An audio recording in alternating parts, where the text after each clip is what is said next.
बिस्मिल्लाहिर्रहमानिर्रहीम। मेरे प्यारे दोस्तों, अस्सलामु अलैकुम व रहमतुल्लाहि व बरकातुहू। आज हम इस वीडियो में बता रहे हैं वो काम जिनसे नमाज टूट जाती है। मतलब नमाज के अंदर ऐसी चीज़ें जिनसे नमाज टूट जाती है और ऐसे में आपको नमाज दोबारा से पढ़ना होगा। वीडियो को आखिर तक देखें और ध्यान से सुनें। इंशाअल्लाह वीडियो पूरा देखने के बाद आप ये जान जाएंगे कि नमाज किन किन चीज़ों से टूटती है। वीडियो को लाइक कर दीजिए और सवाब की नीयत से वीडियो को ज़्यादा से ज़्यादा शेयर कर दीजिए। नंबर 1, वजू टूट जाना।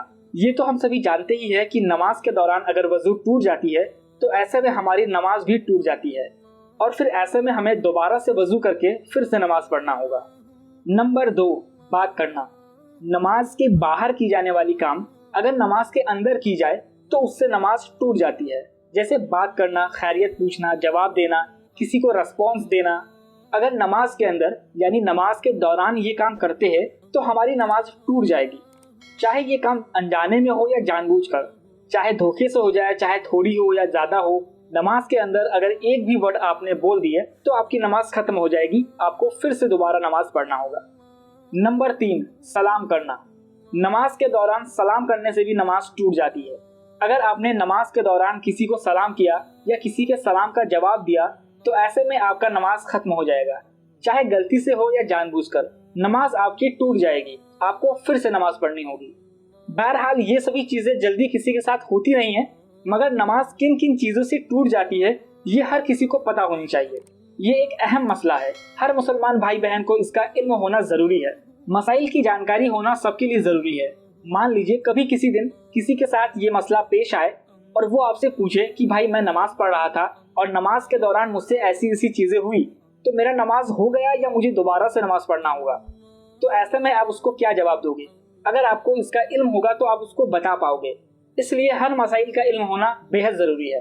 तो हमारे चैनल के साथ जुड़े रहे और हर मसाइल की सही इल्म हासिल करते रहे। नंबर 4, छींक का जवाब देना।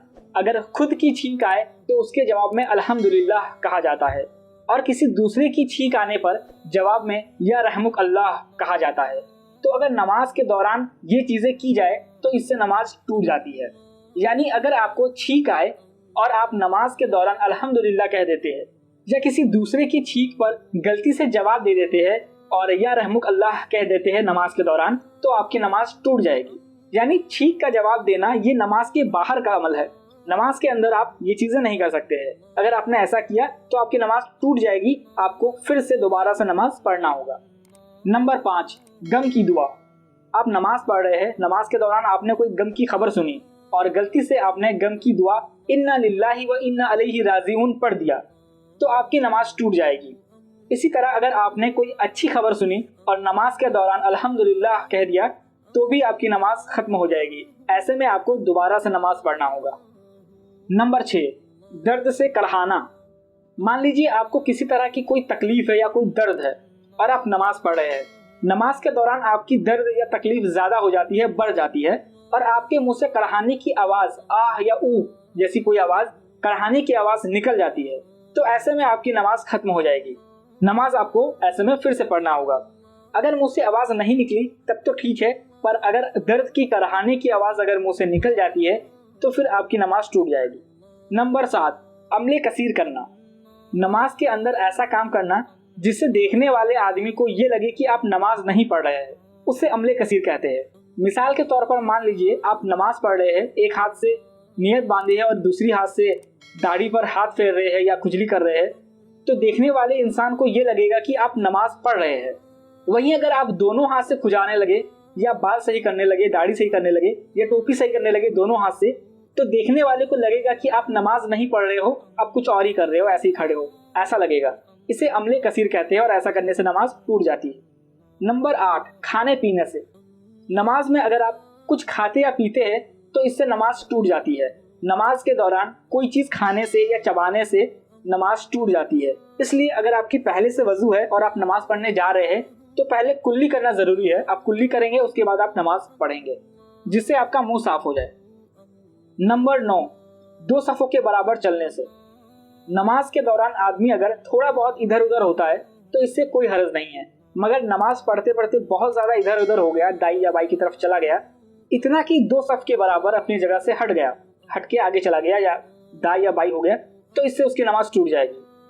अगर हल्का फुल्का इधर उधर हो रहा है तो कोई हर्ज नहीं, मगर इतना हो गया कि 2 सफ के बराबर जो है अपनी जगह से हट गया, तो ऐसे में फिर उसकी नमाज टूट जाएगी, आपको दोबारा से नमाज पढ़नी होगी। नंबर 10, किबले की तरफ से सीना फेर लेना। नमाज किबले की तरफ रुख करके पढ़ी जाती है, ये तो सभी जानते हैं, मगर पूरा जिस्म का किबले की तरफ होना ये भी जरूरी है। किसी कारण से अगर कोई नमाज पढ़ते पढ़ते थोड़ा घूम जाता है और इतना घूम गया कि सीना का रुख किबले की तरफ से हट गया, तो नमाज खत्म हो जाएगी। ऐसे में दोबारा से नमाज पढ़ना होगा। नंबर 11, नापाक जगह पर सजदा करना या नमाज पढ़ना। जिस जगह पर आप नमाज पढ़ रहे होंगे वो जगह पाक होनी चाहिए। अगर वो जगह नापाक होगी तो आपकी नमाज नहीं होगी। ऐसे में आपको फिर से किसी पाक जगह पर नमाज पढ़नी होगी। नंबर 12, आवाज के साथ रोना। नमाज पढ़ने के दौरान किसी कारण से आप रोने लगे, दुख से, परेशानी से या दर्द से, किसी भी कारण से अगर नमाजी नमाज के दौरान रोने लगता है और इस तरह से रोए कि रोने की आवाज निकल आए, तो नमाज टूट जाएगी। अगर मुझसे रोने की आवाज निकल आए, चाहे जोर से या धीमे से, चाहे गलती से या जानबूझ के, तो उससे नमाज टूट जाएगी। नंबर 13, ठहाके मार के हंसना। नमाज में अगर कोई ठहाके मार के हंसता है तो उसकी नमाज टूट जाएगी। ठहाके मार के हंसने से नमाज के साथ साथ वजू भी टूट जाती है। ठहाका मार के हंसने का मतलब है इतनी तेज से हंसना कि अगल बगल वाले लोग को हंसने की आवाज सुनाई दे जाए। देखिए, एक होता है मुस्कुराना और एक होता है हंसना। मुस्कुराने से नमाज नहीं टूटती है, हंसने से नमाज टूट जाती है। और तीसरा होता है ठहाके मार के हंसना। तीनों अलग अलग चीजें हैं। नमाज में अगर कोई हल्का सा मुस्कुरा देता है तो इससे उसकी नमाज पर कोई फर्क नहीं पड़ेगा, नमाज नहीं टूटेगी। और अगर कोई हंस देता है, मतलब नॉर्मल हंसी, इस तरह से हंसे कि हंसी की आवाज मुंह से निकल आए, भले ही हल्की सी आवाज निकली हो, बिल्कुल आहिस्ता से, अगल बगल वाले को आवाज नहीं सुनाई दी, सिर्फ खुद को सुनाई दी हो, फिर भी नमाज टूट जाएगी। तो ऐसे में नमाज टूट जाएगी, मगर वजू रहेगा, आप इसी वजू से दोबारा नमाज पढ़ सकते हैं। और अगर कोई ठहाके मार के हंसता है, मतलब इस तरह से हंसी की आवाज तेज से निकल आए और अगल बगल के लोग हंसने की आवाज सुन ले, तो ऐसे में नमाज भी खत्म और वजू भी टूट जाएगी। आपको दोबारा से वजू करके नमाज पढ़ना होगा। नंबर 14, इमाम से आगे बढ़ जाना।